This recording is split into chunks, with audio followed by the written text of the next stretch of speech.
E aí, pessoal do oitavo ano, tudo bem aí com vocês? Aqui é o professor Augusto para mais uma aulinha D.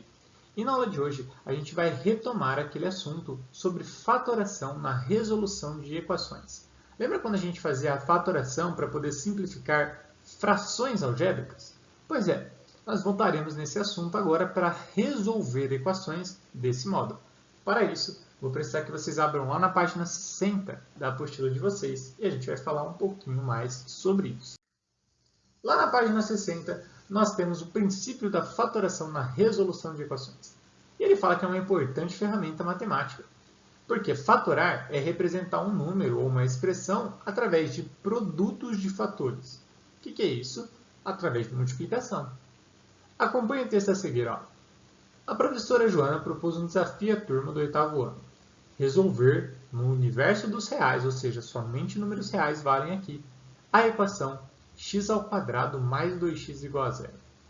Após alguns minutos, um dos seus alunos disse: essa equação é de segundo grau, né? Porque o expoente da incógnita x é 2.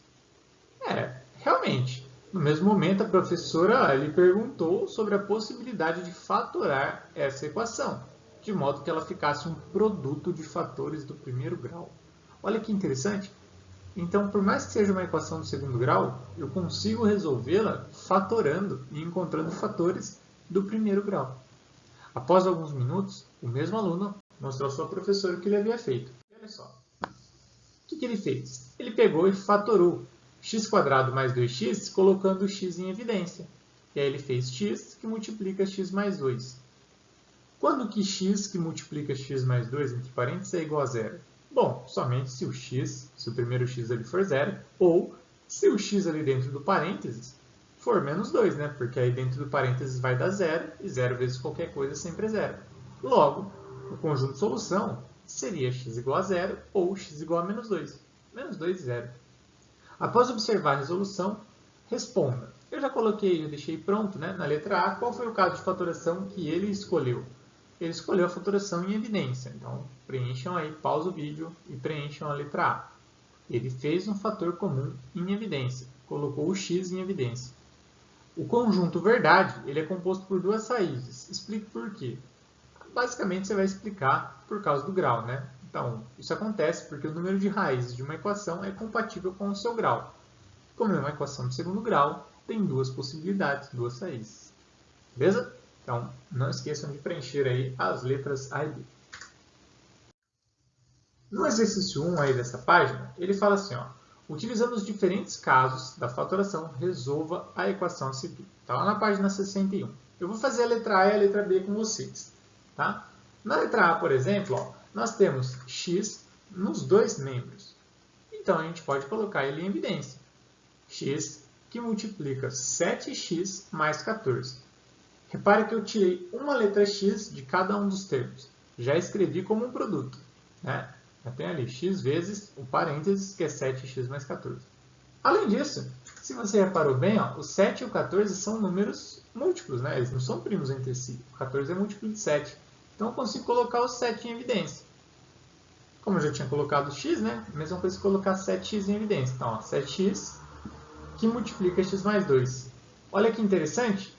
Quando que 7x, que multiplica entre parênteses x mais 2, dá zero? Quando que isso é igual a zero? Bom, quando 7x dá zero, então x é igual a zero. Ou quando esse x aqui de dentro for menos 2. Então, novamente, temos a resposta aí, menos 2 e 0.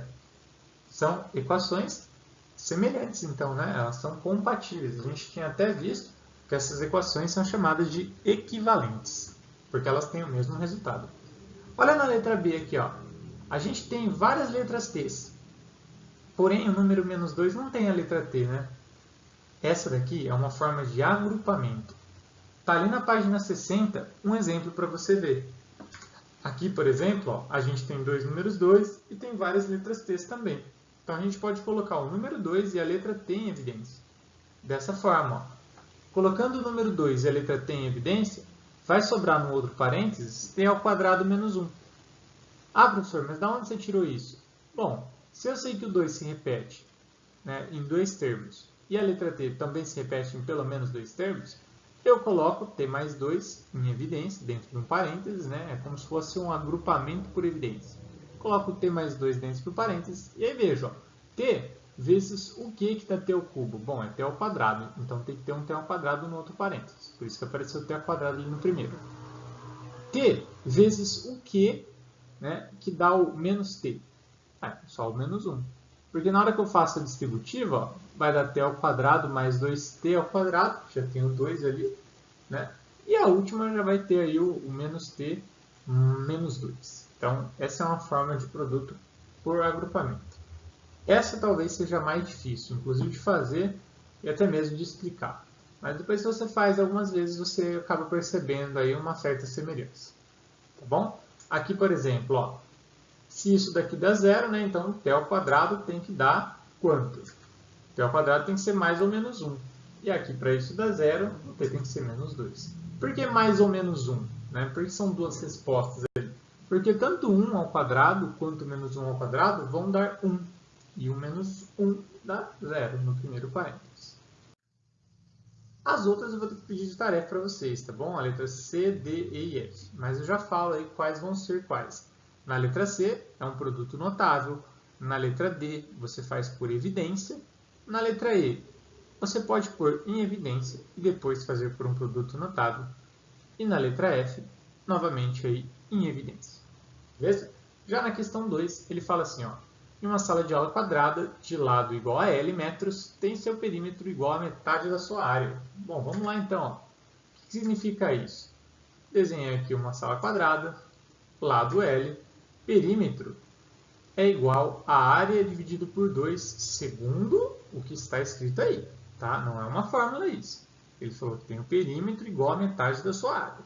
Então, foi o que eu coloquei aqui. O perímetro é igual a área dividido por 2. Nesse caso, então, o perímetro dela vai ser 4L e a área é L ao quadrado, né? Base vezes altura. E aí eu vou dividir por 2. Essa relação aqui não é comum, tá? Só aconteceu nesse caso. Continuando. B, qual a medida da sala? Bom, se a gente já tinha que 4L é igual a L ao quadrado sobre 2, só resolver isso, né? Então, isso vai dar 8L igual a L ao quadrado, se eu multiplicar em cruz. Ou seja, L ao quadrado é igual a 8L, portanto, L ao quadrado menos 8L é igual a 0. Se a gente continuar e fatorar isso aqui, ó, coloca o L em evidência, dá L que multiplica L menos 8. Bom, quando que isso vai dar 0? Quando L for 0 ou quando L for 8. Ou seja, quando o lado for 0 ou quando o lado for 8. Dessas duas. Portanto, então, o lado tem que ser 8. Não tem como o lado do quadrado ser 0.